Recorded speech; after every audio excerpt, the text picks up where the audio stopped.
a lot of the folks that whose names I could see on, you know how some people just have like weird like initials, so you're not sure who's in on Zoom. Oh, right. But I would just want to say a lot of the folks that I could, all right, we're on Zoom now, have registered. So that was good news. Oh, good. Yeah, I was happy to see that, because you just never really know. And I mean, it's different times, and right now our membership is more important than ever. So yeah, sure. in terms of people paying their dues and being timely and stuff like that. So okay. That was good news. You want me to say something again, just in case? A quick plug, yeah. We don't have to be as, I don't have to speak, I don't think, but you could do a quick reminder just in case there's some folks that weren't last week. Yeah. Sure. Thank you. Yeah, public radio is doing its membership drive right now, so we can just get in the spirit. Exactly. They'll get it everywhere they go. Yeah, I must say that. Turned on the radio this morning, and first thing I heard was, "Is our fall membership drive?" Oh no! I know, exactly, especially the fall and spring, because it goes on. Oh yeah. I know. I'm the same. Like, I'm a sustainer. I shouldn't have to listen to all this. Well, and I feel sorry for those people. I mean, some of them I know, and they're just saying these banal things over and over again. They've done it before, they'll do it again. I know. They must. There are some of them, some of the people I know, Larry Mueller in particular, who says he really enjoys it. I can't imagine enjoying. I can't either, but a switch must just go off, at some point where you're just like, okay, I have to embrace this or I'm going to go crazy. Yeah, right. Yeah, good point. All right. Well, should I start letting people in? Even though our guest... Sure. And then we should keep our eyes out for Marcus Brower and of course Terry Shelton. I'm not seeing either of them yet. Okay. But I'll go ahead and admit everybody and sure. Chat. I'll stay until about 10 after today. Okay, thanks. Yeah. Unless you need me to stay, I can do like last week where I work, in the background. So you can just sure. Yeah. We'll just see. Welcome, everybody. Yeah.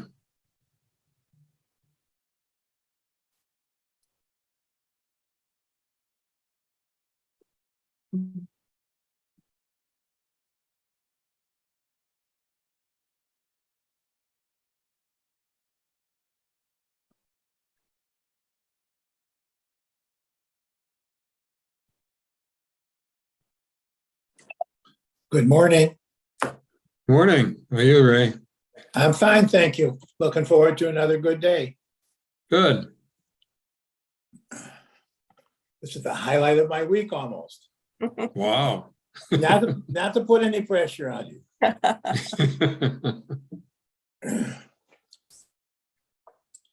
People always wonder, where do you get all those facts that you always use in our discussions?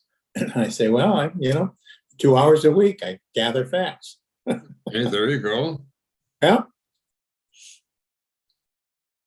I wish that our discussions would have an impact at the national level, because I'm trying very hard not to believe in any of the polls that keep coming out.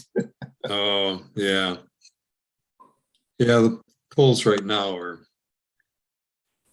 not to be believed. Oh, there's Marcus Brower. Hi. Now I can hear you. Hi, welcome. I'm Dennis. So let's see. Stephanie, should we make Marcus a co-host or something like that? Do you have I'll do that right now. Okay. Do you have a PowerPoint you're going to be sharing or not? I do. Okay. So then you could, and you I'm sure know the share screen kind of feature and all that. Yep. Should we try it out? Sure, Marcus. Sure. I've made you a co-host. You can go for that. Yeah.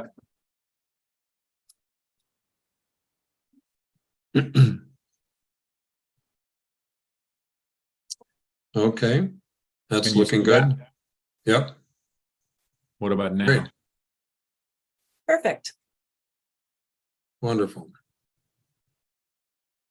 And let me see if I can.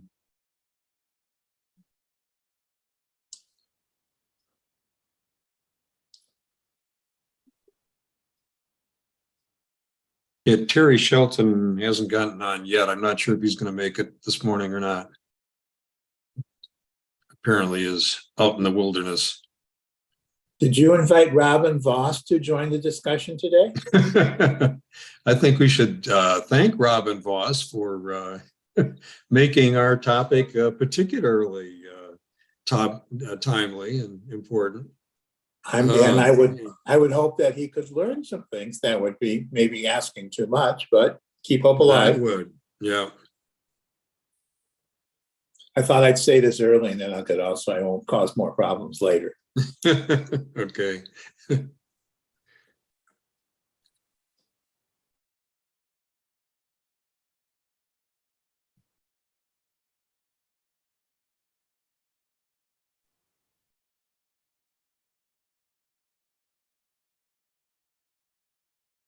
So is Terry driving around Lake Superior?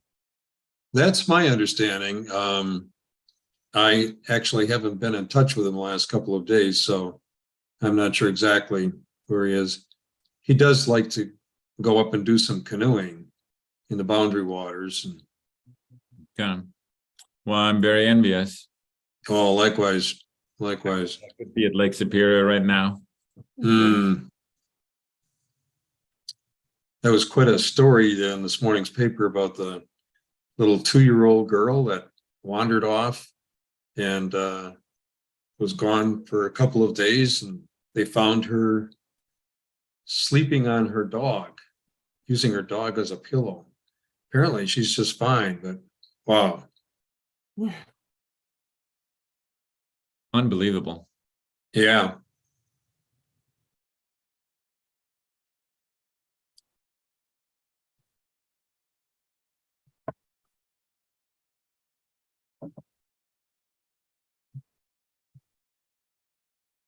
All right, Dennis, since it's 10, I'm going to start the second recording. Okay. And it's just up to you whenever you want to get started.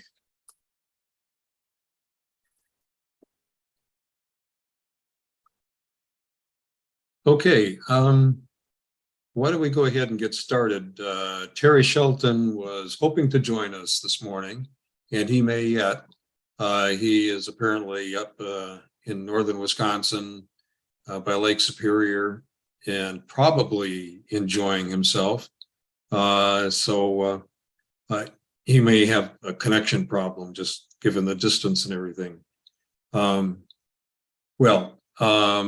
One quick reminder, and that is membership. If you haven't had a chance to renew your membership in Plato, now's the time. And particularly with Wisconsin Public Radio having its membership drive, hey, why don't we all get in the spirit, huh? Today we have a topic, as I mentioned in the email accompanying the link for today, that is very timely, thanks to the Speaker of the Assembly, but also it's an issue that is not just a Wisconsin issue, but around the country. People are concerned about diversity efforts and inclusion efforts and the like, and some real pushback at times. In part, people are just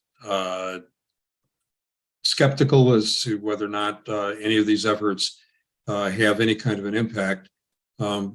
Also, I think, to be very candid, there's an issue of it not fitting in with their values and what they have as an agenda politically and socially.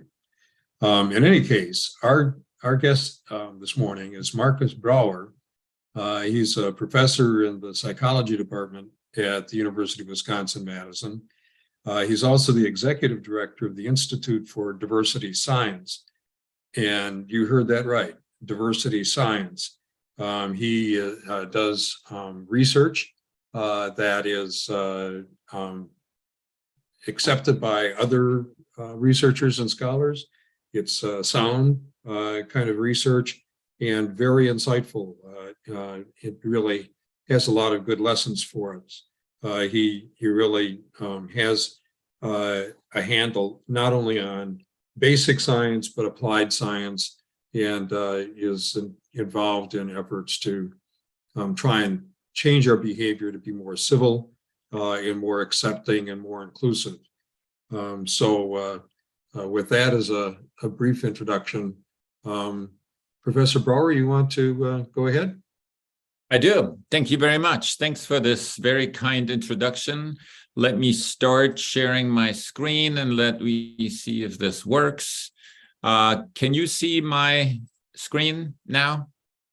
Yes. Okay, good.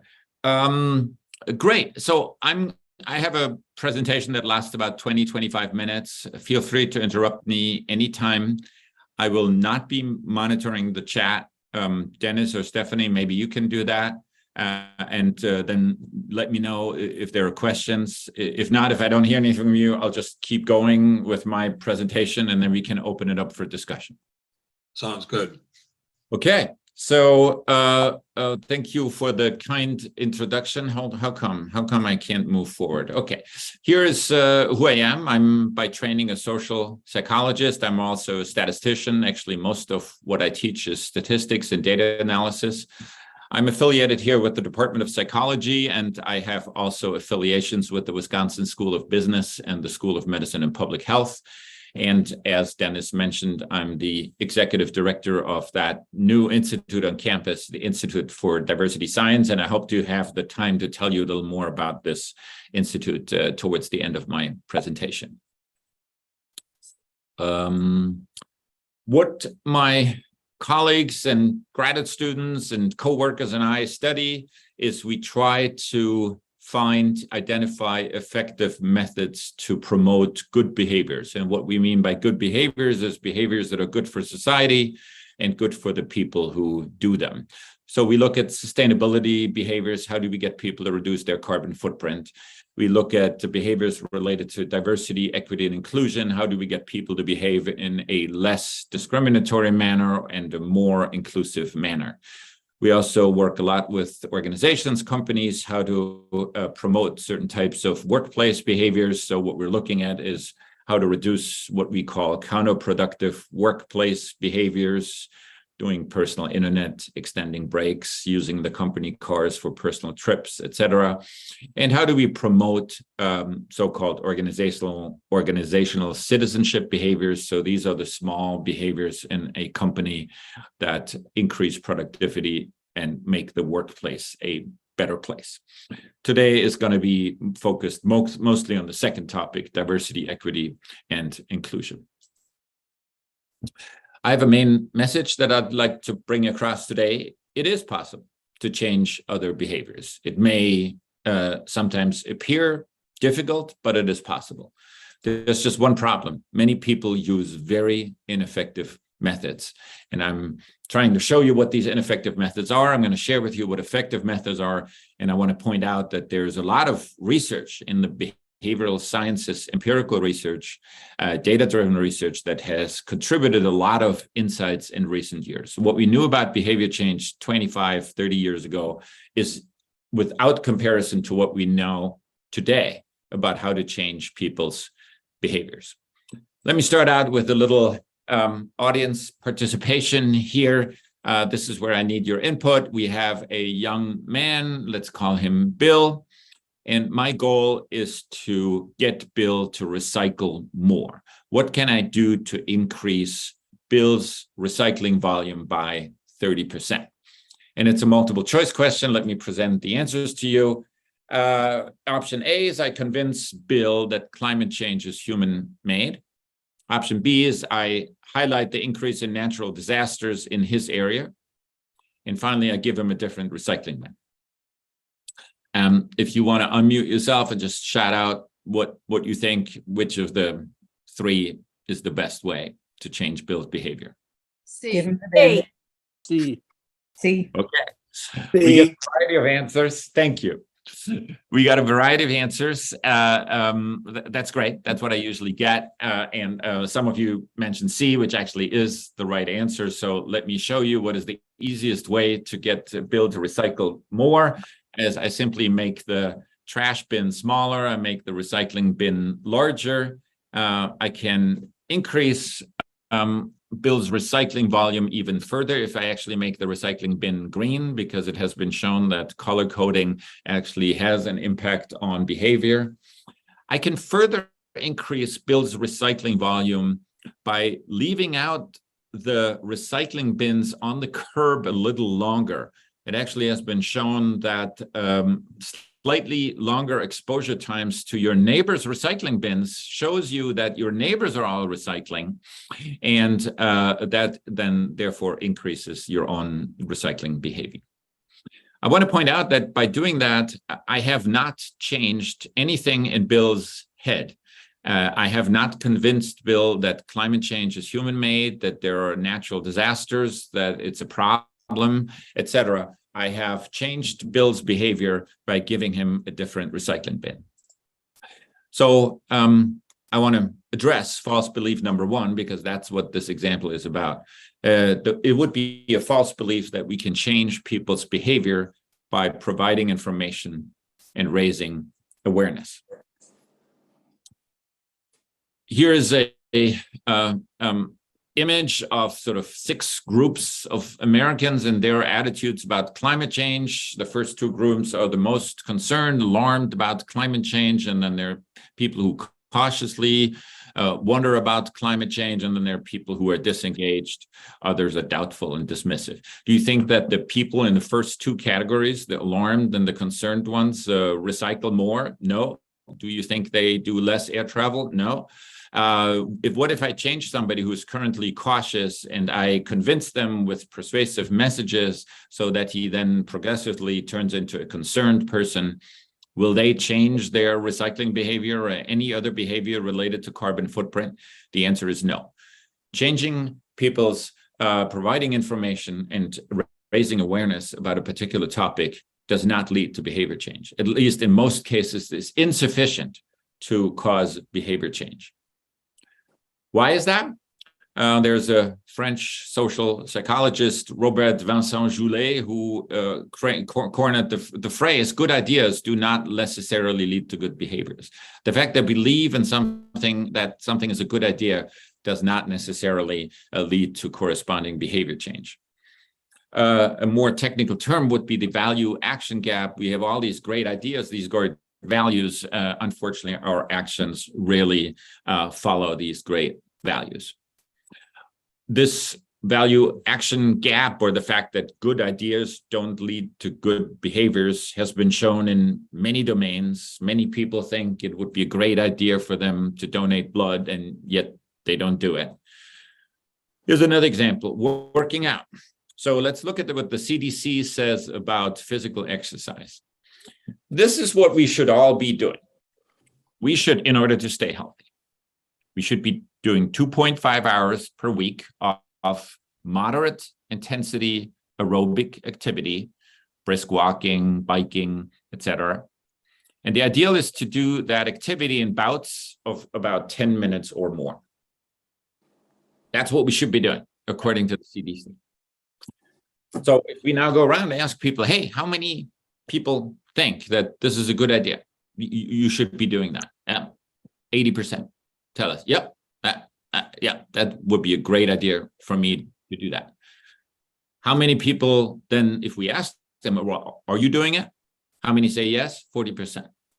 Wow, that's cut down from 80 to 40 who think, they're 40% who think it's a good idea, and yet they don't do the corresponding behavior that goes with it.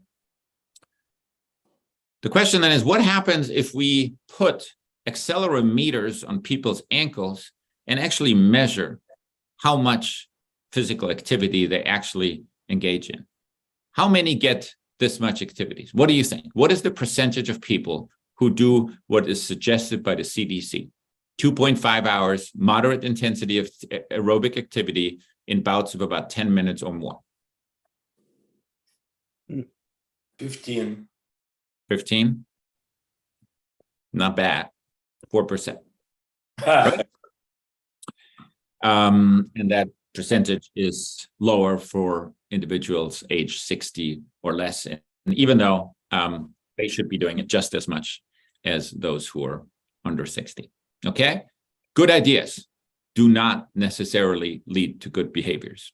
Raising awareness about a particular topic does not necessarily need to behavior change.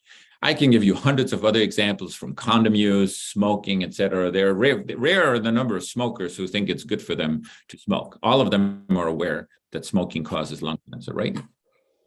Why is there a value action gap? Lack of time. We have other constraints. There are situational pressures that prevent us from doing the right thing. And mostly there are many things that we think would be a good idea, and we simply don't have the time to do all of them. Here's a whole, no, I blocked that. Okay.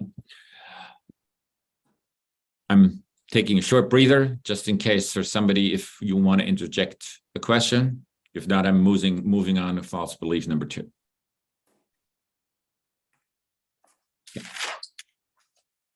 Yeah, we don't have Yeah. anything in the chat room now. Okay. False belief number 2. If many institutions use a particular initiative or training, then it probably has been shown to be effective. I'm sorry, that's entirely incorrect. Here's a great book that I really suggest Tim Wilson redirect. He goes through a whole series of programs, initiatives, interventions that are implemented, some of them at very high cost and on a very large scale. He then demonstrates that many of these initiatives are not evaluated. And if they are, sometimes 20, 25 years later, they turn out to be ineffective and some of them even counterproductive. He goes through all fields that you can imagine, from juvenile programs designed to prevent juvenile delinquency, teenage pregnancy. Even the evidence for DARE, a drug reduction program, is very mixed. And finally, diversity initiatives. I just want to point out there's one teenage pregnancy program where women in the intervention condition actually got pregnant at a higher rate than the women in the control condition. So that would be an example where there is an intervention that turned out to be counterproductive, not just ineffective, but actually counterproductive. It made things worse. So I have 4 boys, and all of them went through West High School here in Madison. And every now and then there was yet another program or initiative or some facility that came in to implement one of these initiatives. And I never wrote to the principal, but I every single time I asked me, wow, what is the evidence for that working? And especially, is that one of these programs that are ineffective, or is that one of these programs where I actually wish that my son was in the control condition rather than in the treatment condition?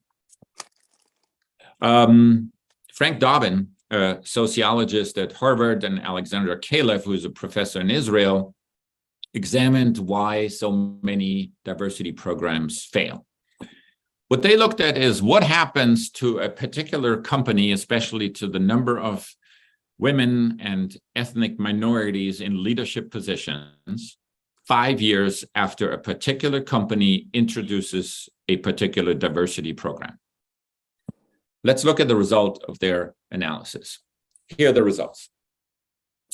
So it's a little difficult to read. Let me walk you through this table. So what you have is, for instance, in row 1, mandatory diversity training. What is the change in percentage for, let's say, Black women? How many Black women are in leadership positions 5 years after mandatory diversity training was introduced? The answer is -9%. There are 9% fewer Black women in management positions 5 years after mandatory diversity training is introduced in a particular company. The same is true for Asian men and women. There's a decrease in number of individuals from these groups in management positions. Again, that would be an example of a counterproductive program in the sense that the actual effects are opposite of the intended effects. The intended effects would be to increase the number of Black women, Asian men, and women in leadership positions. Similar negative effects are with standardized job tests and the implementation of grievance systems, etc. So again, it seems that many programs that are out there, even if they're used by many, many people in many, many institutions and many companies, there's no guarantee that they actually work and that they actually are effective. Again, I'm going to take a 3-second breather if people have questions or... Good. False belief number 3. Good people knowledge, intuition, and common sense are enough to induce behavior change. That is an interesting one. So usually you're believed to have studied medicine in order to be a competent oncologist, in order to make predictions about where our economy is going. Usually it requires that you have a PhD in economy, but somehow people think when it comes to human behavior that you do not have to study that. And sort of everybody who has good common sense, who has people knowledge, can change other people's behaviors. And of course, that is entirely incorrect, as data have shown over and over again. Let me again give you a multiple choice question where I would love to have your participation. So here's Carla, and we engaged in advertising and public messaging, and we got Carla to buy an electric car. And after she bought that electric car, do you think she will be more likely or less likely to engage in other pro-environmental behaviors? And there are 3 options: more likely, less likely, or we don't know. Again, please unmute yourself and just shout out the answer. C. B. B. C. B. B. Thank you. Thanks for participating. I love it. It actually turned out that C is again the right answer. The reason is there are actually 2 options of what can happen afterwards. We refer to that as either the positive spillover or the negative spillover, which are technical terms. They're not relevant, but let me explain what's happening. So in terms of the positive spillover, Carla somehow makes a self-attribution about what kind of person she is. Wow, I just bought an electric car. That means I must care about the environment. I'm somebody who cares about the environment. The environment is important to me. Being a person who reduces their carbon footprint is something that's crucial to myself and my identity. So here, what is important to Carla is she being consistent with herself of who she is and what her identity is, whether she identifies as a person who cares about the environment. If that is the case, she is more likely to engage in other pro-environmental behaviors, PEB, etc. But there's also another option, negative spillover. She says, oh, I just bought an electric car. Oh, I'm done. I have done my contribution. Now I can go ahead and do other things. In this case, I think she eats a burger, a beef burger, and beef also contributes to global warming. So in this case, she says, oh, I'm done. I have done my duty, and I can now go ahead and not care about reducing my carbon footprint in other domains. We refer to that as licensing effect. So here, the effect of buying an electric car would lead to a decrease in likelihood that she will engage in other pro-environmental behaviors. Okay. Whether Carla is on the left side of that screen or on the right side of the screen depends very much on the communications that accompany the other communications about selling a car and what happens afterwards. It is not at all obvious whether she will find herself on the left side or the right side. And actually, it is incredibly important to understand what's going on with the target audience, in that case, Carla, what the motivations are, and what other communications are being sent to that target audience. So it's not straightforward to get people to engage in behavior. And sometimes if you get them to engage in one behavior, they actually decrease their efforts in other similar types of behaviors. And a behavioral scientist will know, whereas somebody with good people knowledge will not necessarily know. Well, after this introduction, let me give you a brief summary how to change behaviors related to diversity, equity, and inclusion. There is a short version. I'm giving you the 10-minute version. There is a 1-hour version of this talk, and that is still insufficient to cover everything there's to say about that. And there is an entire graduate class that's a semester-long class that I can teach on that topic, and we still would only touch on the surface. So what you're really getting is a super superficial overview of what is to say about on this topic. I do want to point out that we need to do something. Predictions are that Wisconsin could lose about 130,000 workers in the next 7 years. We need to be attractive. We need to be attractive both to attract employees, workers from other states, but we also need to be attractive to keep the people, the young people who are here in this state. And a certain percentage of these young people belong to racially minoritized groups, and we have to make sure that these people feel welcome in the communities and at their workplace. I actually give a lot of talks to chambers of commerce in Wisconsin, various rural Wisconsin states. I was at Beaver Dam, Sheboygan, etc. And I still remember how the woman in Sheboygan, the director of the Chamber of Commerce at Sheboygan, introduced me. She said, Deidre Martinez, I don't know if you know her, she said, okay, we're having a problem. We have small companies, and these small companies have vacancies, and they do not succeed in filling these vacancies. The young people are moving away from Sheboygan, and if we want to remain competitive, if you want to keep our small businesses around, we have to be able to attract employees from the cities, including Milwaukee, Racine, Kenosha, etc. And what that means, we have to change our way of thinking. We have to create an inclusive workplace climate, but we also have to make our communities more welcoming for these employees. So this is a very important topic.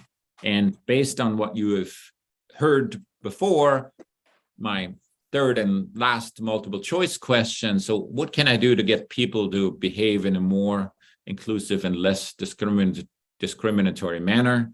And you have 3 options. I raise awareness about implicit biases. I inform them about the fact that discrimination continues to exist and its negative consequences. Or finally, we use insights from the behavioral sciences. And I think I don't even have to ask you the question. I think you've understood that I'm going to drive home option C. I think we could use insights from the behavioral sciences to change things in the DEI domain. What works? 2 things work. One is what I call a systematic, structured approach to changing behavior. And there are many domains that have written about that and that do that extremely well. Public health has received a lot of funding, and they actually have learned a lot in the last 40 years. How do we get people to change their health behaviors? The discipline that I like a lot is one that's called social marketing. Social marketing is a young discipline, about 30, 40 years old. And the goal of social marketing, it says here in the subtitle, changing behaviors for good, changing behaviors. And again, that's the motto of my research laboratory, changing behaviors that are good for society and good for the people themselves. Social marketing would argue that you need a systematic, structured approach to enduring behavior change. You need to identify who your target, what your target behavior is, what actually is the behavior that you're trying to change. So in the diversity inclusion domain, what actually is it that you want people to do differently in a different company or in a community or in an educational institution? Very often diversity training comes in and then they tell them you're all biased, and then they send them out and say, okay, now go ahead and be less biased. Well, that doesn't help anybody, right? We need either specific target behavior or a specific subset of related target behaviors, and then we focus on that behavior and we promote a particular type of behavior. Very often in our work, it is the members of marginalized groups who tell us, in focus groups, who tell us in climate surveys what that behavior is and what kind of behaviors would make a difference for them. would make them feel more included, would make them feel more respected, etc. Then we need to know our target audiences. Whose behavior are we going to change? Think of that advertisement of a pickup truck during the Super Bowl. The target audience is men aged 35 to 55. That is the target audience of this advertisement. Yet everybody sees it, right? Everybody's exposed to it. But that doesn't mean that advertisement wasn't created with a particular target audience in mind. And that is the same thing for diversity initiatives. Diversity initiatives that sort of address themselves to everybody, that's called undifferentiated marketing, and undifferentiated marketing doesn't work, right? We need to identify who our target audience is, whose behaviors we want to change, and then we need to get to know what the psychological state of that target audience, what we need to identify is the barriers and benefits, and that's the third point here. Excuse me. I need to understand why the members of my target audience are currently not engaging in the behavior that I want them to engage in. And I need to know what benefits I could highlight, what psychological benefits members of my target audience will experience if they engage in the behavior that I want them to engage in. So I need to do an in-depth analysis where I try to understand the barriers and the perceived benefits of the target behavior among members of my target audience. And finally, I need to think very hard where I'm going to implement my intervention or my program.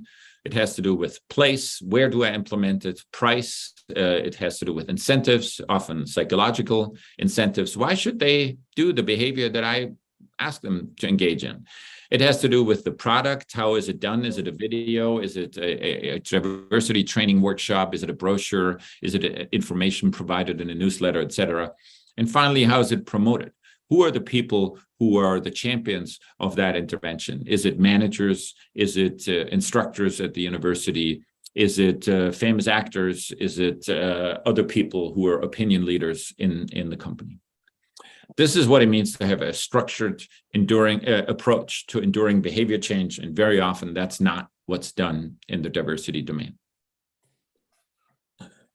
The second aspect is sort of an example of something that has sort of relatively recently discovered. What really works is changing people's perceptions of social norms related to diversity, equity, and inclusion. We're incredibly influenced by social norms. We like to fit in. We like to figure out what behaviors our peers consider acceptable and unacceptable, and then we usually tend to conform to these behaviors. So I give you a story. It says here the Canadian comedian. It was a study that was done by colleagues in Canada, and it was a great study. It was a video recording of a stand-up comedian, and that comedian told a whole bunch of jokes, and there was canned laughter in the video recording. At some point, the comedian made a joke that was inappropriate, borderline racist. And then there were two versions of that recording. In version A, there was canned laughter afterwards. And in version B, there was dead silence. Participants were randomly assigned to experimental condition. They either saw the version where there was canned laughter after the inappropriate joke, or where there was silence after the inappropriate joke. Nothing else was different. It was a 25-minute recording of that comedian. Immediately afterwards, they were sort of asked, hey, completely different. And they were asked about their intention to behave inclusively, how unacceptable it is, what they would do if they were to witness discrimination, et cetera. And the responses were radically different, suggesting that very minor cues about what is acceptable and what is unacceptable behavior have a very large impact on human behavior. We used this in an empirical study that we conducted at the University of Madison. We recruited instructors from 51 university courses or course sections, and we randomly assigned each course to one of three conditions. The first day of class, we either showed them a social norms video, and I'm going to come back to that in a second. That's the one where we tried to change people's perceptions of social norms. We showed them a 5-minute video on bias the first day of class, or the first day of class, there was no video. And again, university courses were randomly assigned to one of these three experimental conditions. Let me tell you about that social norms video where we tried to change people's social norms. It was a video, 5-minute video. We had filmed young students at the University of Wisconsin, and we had interviewed them, and they told us that they cared about diversity, they enjoyed the diversity on campus, that they supported the university's pro-diversity initiatives. This is a person working in a lab examining discrimination and prejudice because she really cared about studying that, because she wanted to know more about ways to eliminate or reduce them. Some people told us they belonged to one marginalized groups, but actually they wanted to learn more about other marginalized groups. This person talked about members of the LGBTQ plus community, for instance. This person said that she was from a small town in rural Wisconsin, and she had moved in with the multicultural learning community in the dorm, and how incredibly insightful and interesting this was. And generally, people were talking about their support for universities' pro-diversity initiatives. The other half that was sort of interspersed with interviews of experts on campus who had done empirical studies related to inclusion and diversity. And they suggested that there was huge support on this campus for diversity initiatives, that people cared about diversity. And yes, that it is the case that there were acts of discrimination, acts of bigotry, but that these acts were actually committed by a small minority of individuals whose values are fundamentally different from the rest of the campus community, and that generally there was widespread support for diversity and inclusion on this campus. And it all ended at UW-Madison. We value diversity and embrace people from all backgrounds. So the goal was to shift people's perceptions, students' perceptions of what is normative at UW-Madison. We measured, so that was a 5-minute video the first day of class. We measured outcomes in week 12 and 13. We distributed a survey, and what I'm showing you is the responses from racial minority participants here. In dark blue, you have the social norms condition, responses from students who were in the classrooms in which we showed the social norms video. Yellow is the bias video, dark gray is the control video. So what you see is that members of marginalized groups who are in classrooms in which we showed our social norms video reported a more inclusive social climate, reported an enhanced sense of belonging, reported better physical health. And in another study, we also find emotional health. And most importantly for us, they reported to us that their peers treated them in a more positive manner and in a more respectful manner.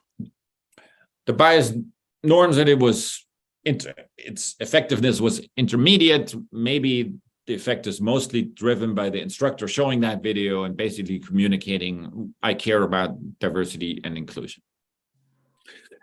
That was just one study, and then we replicated that study in 4 other experiments. In a 6th study, we even reduced what's called the achievement gap. So you know that there's a difference in grades between members of marginalized groups and members of non-marginalized groups. You have that grade difference and the gray bars. However, in the classrooms in which we showed our social norms video, we eliminated that achievement gap. Members of marginalized groups had grades that were just as good as the grades of members of privileged or non-marginalized groups. Let me wrap this up, and then we can open it up to discussion. So I have like 2 or 3 more slides. Here, again, I'm only giving you the highlights of what is usually a 1-hour talk, and then I could go into much more detail. But here are sort of some conclusions. If you want to change people's behaviors, don't limit yourself to providing information and raising awareness. If you are in any kind of setting where somebody proposes to implement a new DEI initiative, I think the answer is great, wonderful, this is important, we should do this. But is there any evidence that what we are about to implement is effective and produces the desired effects? Many diversity training companies don't have any proof of effectiveness. Some of them hand out little surveys at the end of the workshop where respondents answer questions like, I gained important insights during this workshop, or I really enjoyed this workshop, or I think I'm going to change my behavior in the future. This is all very cute, but completely irrelevant and by no means is proof of effectiveness. I think you should work with DEI professionals, people who are real professionals, not people who have decided to open up a small company and offer diversity training, but people who are really DEI professionals, for instance, those who are affiliated with the Institute for Diversity Science, or people who are actually experts in behavior change. And there are some people in business schools, other people are in sociology or psychology departments, or at least have that training. We have that institute. There's if you want to support diversity, empirical, data-driven research on questions related to diversity, equity, and inclusion, please donate. We're always happy to receive donations, which then helps us finance relevant research. I told you about that study related to social norms. One of the most effective ways to change people's behaviors in the DEI domain it seems to be to change their perceptions of social norms related to DEI. So it needs to be communicated, and especially the leadership needs to communicate and to endorse and publicly state its commitment to diversity, equity, and inclusion. And then it should be communicated to people that their peers care about diversity. One way to do this is to simply publish results of a climate survey where people state how much they care about diversity and inclusion. Thank you very much. Here is my contact information. We have a website. You can follow us on Twitter. You can donate to us, and I'm more than happy to answer your question. I'm going to leave this slide up like another 10 seconds, and then I'm going to close my PowerPoint presentation, and I'm happy to answer any questions you might have. Good. Well, thank you very much. And let me just invite people again to participate in the discussion. You can either do it by putting something in chat, or else just unmute yourself. I think we can handle that particular approach as well. Let me start out by asking whether or not maybe Robin Voss is onto something, that let's give him the benefit of the doubt and say that he is skeptical that DEI efforts are effective, that he thinks that the university is spending way too much money and made way too much effort on this. That's a different approach than saying, well, what he's doing is really symbolic of right-wing racism. He's really raising some legitimate questions. How would you respond to him and kind of deal with the issue, the threats that he's made to university employees and salaries and the budget and all of that kind of thing? Thanks for your question. I hope you understand, Dennis, that as the executive director of the Institute for Diversity Science, I have to remain completely neutral with regard to politics. We're not affiliated or associated with a particular party, nor do we try to prove one party wrong or the other party right,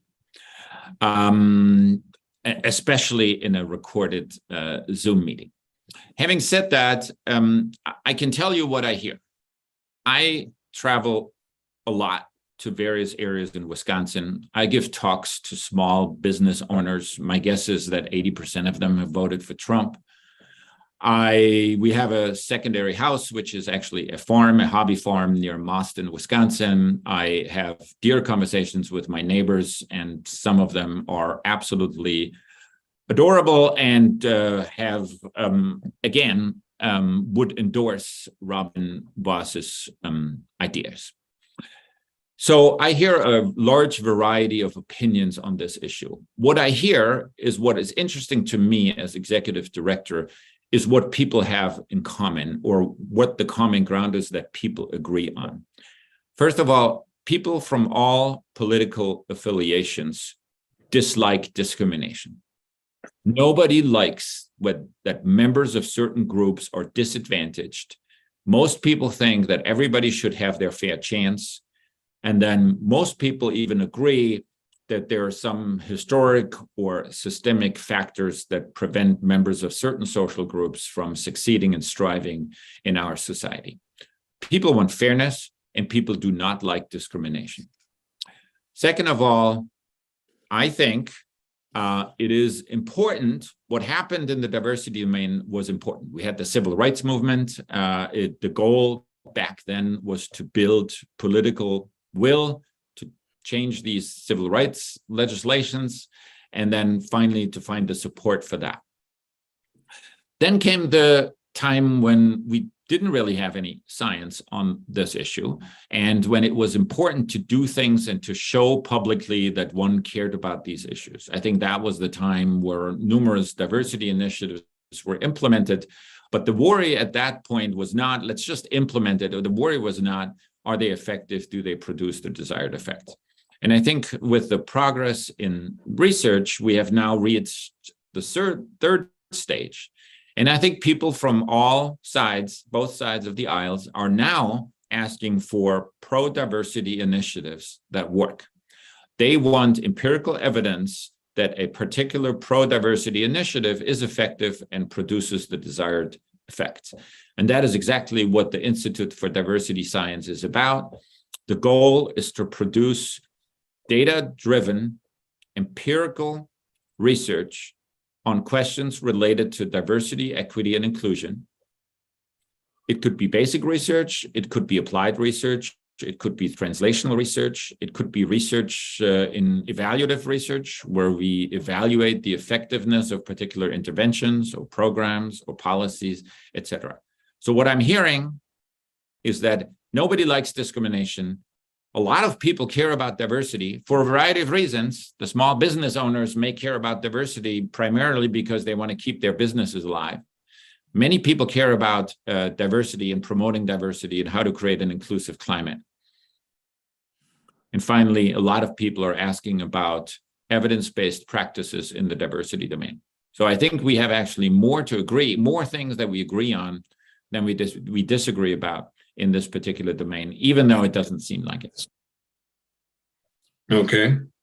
There are a lot of questions that sort of focus on exactly what you're talking about, and are asking basically, what kind of evidence do you find moves people who are skeptical or who think that the other kind of issue here, as I'm sure you know, is that there are some people who really regard the DEI efforts as anti-conservative and as a threat to free discourse and speech and inquiry at the university, because DEI is really trying to quelch conservative thought.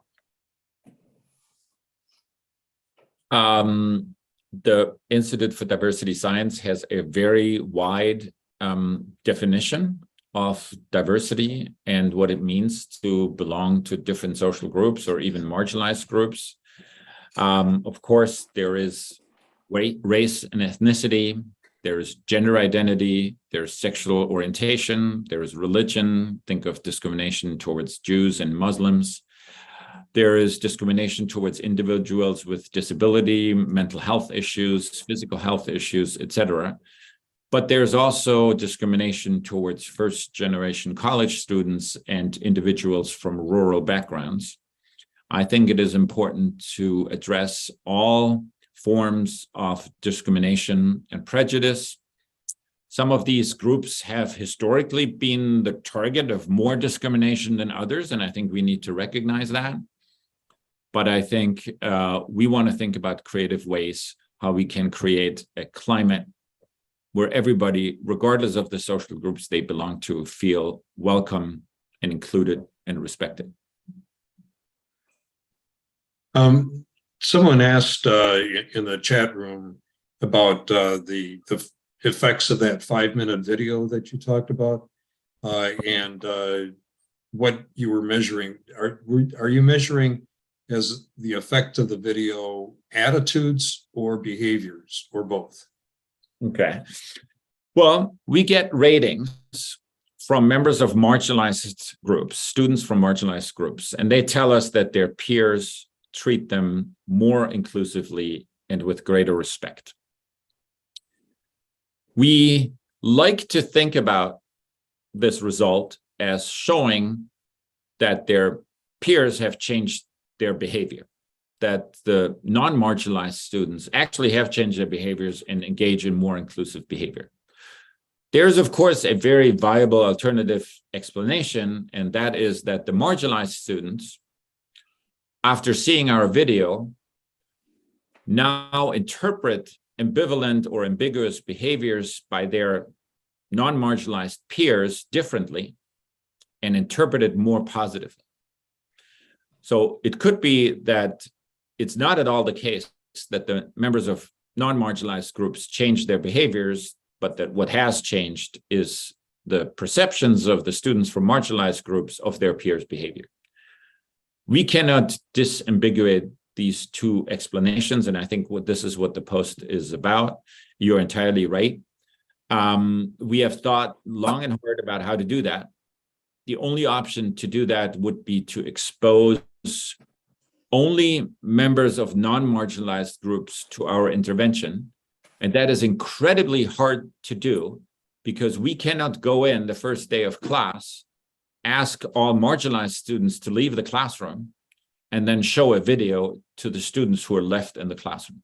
It's simply, for ethical reasons, not doable. So we have thought about whether we can do it on online classes where everybody is asked to watch a video and we try to guess based on, I don't know, names and reporting of racial identity, whether they're a member of the marginalized groups, and then different people watch a different video. But even there, if students start talking among each other and they figure out that they didn't all the same video, see all the same video, and then if you belong to a member of a marginalized group, you saw a different video, I think that would be very awkward and some people may be very upset. So yes, I don't know if that answers your question. If there are two possible interpretations, we cannot disambiguate. We have thought about it. We haven't done it yet. What we have shown is that the members of marginalized groups have a better time, report a more positive climate, and have better grades in the classroom in which we did show our video. So we do show the effects. We don't know entirely yet what the effects are due to. Does that? I hope that answers your question. Yeah, and again, for everybody that's participating, if you've got follow-up questions, don't be shy about unmuting yourself and asking questions that way too. Let me ask another kind of question here. It says, do interventions that promote discussions with others about the issue at hand based on the content of the interventions and the presentations? So is content important here? Yeah, content is very important. We know that some people walk out of diversity training workshops and they're very angry. The reaction seems to be reactance. They're being blamed for poor race relations. It's being explained to them that they're racist. It's explained to them that they're racist without being aware of them. It's being explained to them that they have implicit biases, which they can't control, which is always a tough one to change behaviors. So, you're telling me I engage in behaviors, but I have no control over these behaviors. Well, that's going to be tough to change these behaviors. So does content matter? What people are being told? Yes, it does matter. You mentioned discussions.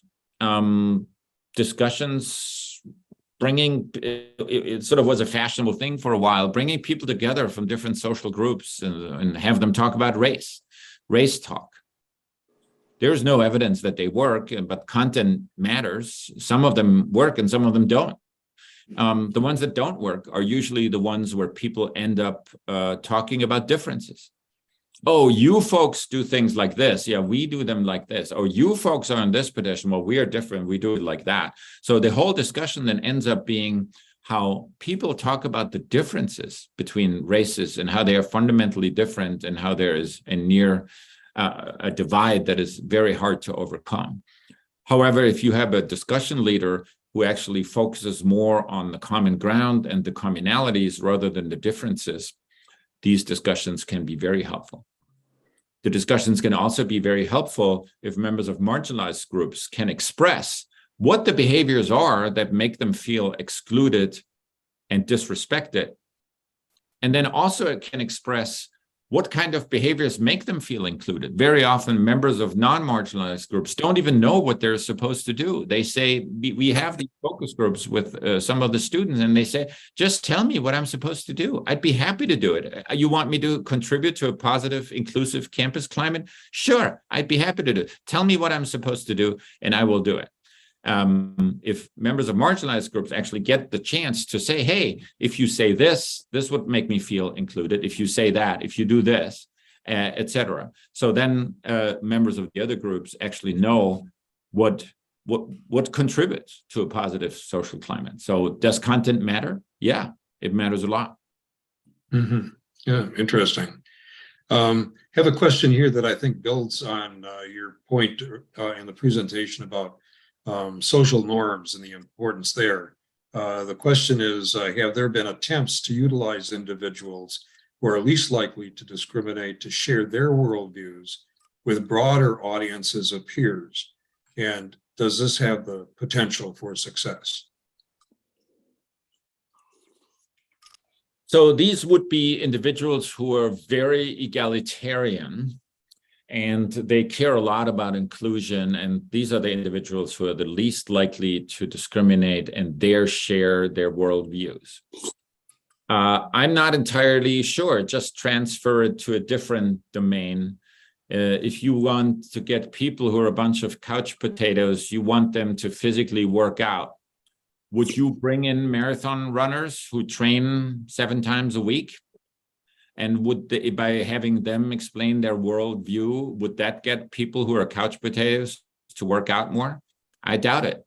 If you have people who are sort of intermediate, they don't hate the environment, but they're also not crazy pro-environment. They don't really care about reducing their carbon footprint.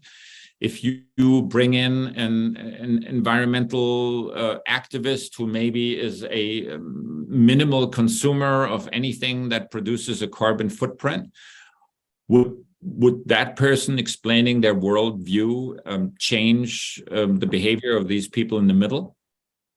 I doubt it. I think what we need to understand is who our target audience is, people in the middle. I agree on that.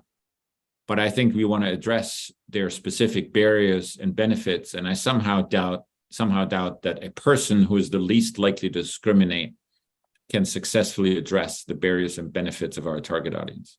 So I don't know empirical work based on what I know about human behavior change. I guess my answer is I doubt it. Okay. Let's see. There's something about a TV ad that I don't think I've seen, but you might be familiar with. What do you think is the intent of the current ad running on TV with 2 Black children objecting to CRT? Is this about critical race theory or politics, or are they separable?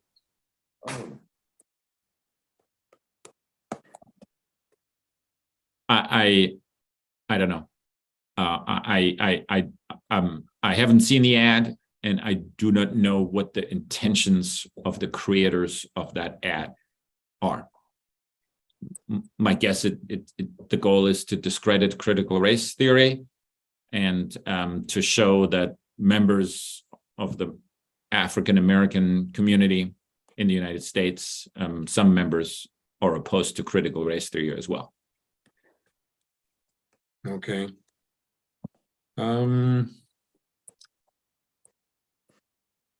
How much of my program is research? How much is outreach? We do both. I'm a priori a researcher, so I do basic research, but we also do applied research. We don't like to stay only in our ivory tower. We work with educational institutions. We work with organizations and private companies. We sometimes work with communities. And the goal is in educational institutions, what can we do to reduce the achievement gap, to increase school attendance, to decrease school dropouts, etc. In companies, we often examine what can we do to increase job satisfactions of members, employees belonging to marginalized groups. How can we reduce the turnover of employees belonging to marginalized groups? How can we create a more inclusive workplace climate?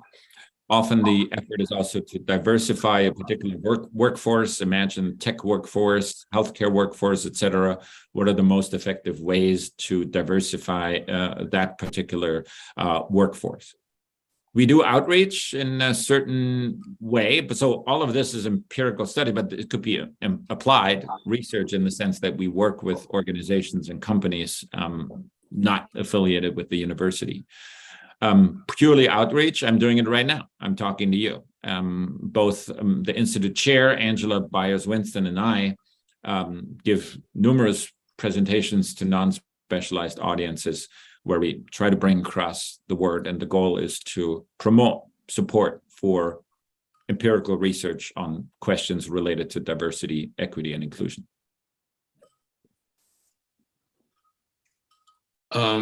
Something that may best be done, if you wanted to send me an email, I can then share it with everybody else. It's people are interested in following through, reading some of your work, and also there's a particular interest in the specifics of the author and the details of the redirect book that you had referenced. Sure. I don't know, your CV maybe would be a... Sure. Probably my webpage. I mean, you can just Google me, Marcus Brower, Wisconsin, and then I will come up. Or I just put the website of the Institute for Diversity Science in the chat. I already put the author, Timothy Wilson, in the chat, and the title of the book, Redirect. I'd be happy to send you an email as a follow-up. People are more than welcome to read my publications, and they're available on my website.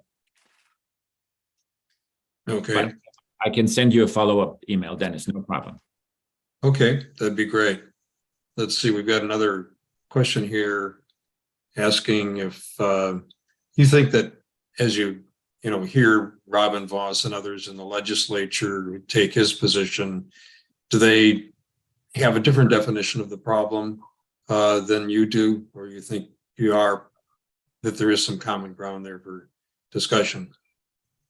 Yeah, I mean, I already mentioned before, I really don't want to get into any polarizing discussions on politics. I think that would be inappropriate. If you want to have a glass of beer or a glass of wine with me on the Memorial Union Terrace, I can tell you more about that. But I really think that we have a lot of common opinions related to diversity, equity, and inclusion. And instead of always highlighting how different we are, why don't we focus a little bit of the things that we share with people from the other side of the aisle?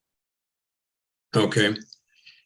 And we've got a question here too about the issues of rural Wisconsin and DEI. What are your thoughts about benefits and negatives as it relates to people in small towns and rural areas? Oh, I have many thoughts about that. And then I think, is that okay if that's the last question? Because I scheduled a 1-hour appointment and I have at 11:15. I just want to, is okay if that's the last question? No, this is fine, sure. Okay. Rural Wisconsin. Many thoughts. So first of all, what many of the students tell us in our focus groups, they tell us, hey, I'm from a small town in rural Wisconsin. In my high school, we had like 2 students who belonged to marginalized ethnic groups. What they tell us is they feel slightly insecure around individuals belonging to other ethnic or racial groups. A lot of the time, they don't know how to talk to them. They don't know how to strike up a conversation. They don't want to insult them, but they have just been told in the mandatory diversity training before coming to campus that they have implicit biases, and probably without being aware, they're going to say something insulting. They often don't know the right term to use. So is it Blacks? Is it African Americans? Is it Latin, Latinx, Latin E? Is it Hispanic? Same thing with members of the LGBTQ plus community. So there are many terms that change, and they're afraid that they use the wrong term. Then there are certain sentences that are trigger sentences. If you ask somebody where they're from, they might perceive it as an act of exclusion. You touch somebody's hair, it's also, or you comment on their hair. Sometimes if you are too enthusiastic what they're studying, like a person belonging to a marginalized group might tell you that they're a pre-med student. And then when you say, wow, that's amazing, and then the other person is offended because you were too surprised that even though they're a racial minority, they're in a pre-med student program, etc. So what they tell us is that they're just scared. They're afraid, and as a result, they stay away. It is the case. The Latinx students and the African American students tell us that, yeah, they go to a classroom and they sit by themselves and nobody sits next to them. And then we ask the students, the white students, is that true? Are you not sitting next to them? And then they say, yeah, that's actually true. And here's why. They're afraid to say the wrong thing, to be offensive, and to engage a conversation. They often also don't know how to strike up a conversation, etc. So that's what the students tell us. I think many people in rural Wisconsin feel left behind. It's slightly an incorrect perception, but they feel that all the money is going to the 2 M's, Madison and Milwaukee. There's the feeling that legislature and the government, et cetera, doesn't care about them. I mean, many of them, they still don't have internet, and you sort of wonder, how is it not possible to get the internet with reasonable speed to rural areas of Wisconsin? Isn't that a clear sign of people being discriminated? Oh, clear sign is fucking Scott Walker. Et cetera. Anyway, I think there are a lot of feelings of people in rural Wisconsin. Again, when I want to bring up the small business owners that I talk to in rural Wisconsin, they're not opposed to the idea of recruiting employees belonging to marginalized ethnic groups. And they're actually asking me, they hear me give my presentations, they're asking me, Marcus, tell me what to do. I'd be happy to implement it. So I find that interesting. I hope I answered that questions completely, and I hope it was an interesting presentation. It indeed was, and the feedback I'm already getting is very, very positive. We really appreciate very much the time that you spent, but also, and more importantly, the experience and the research and insights that you've spent. We really appreciate it very much. And program note to everybody, next week, we're going to be together for 2 hours from 10 to 11. We'll be talking with Pat Remington, who's a real expert and very experienced in public health. And he's going to be talking about specifically the COVID issue. And then after that, Representative Mark Pocan from 11 till noon will be with us and talking to us about what's going on in Washington, perhaps telling us about the prospects of getting a budget and getting the government moving.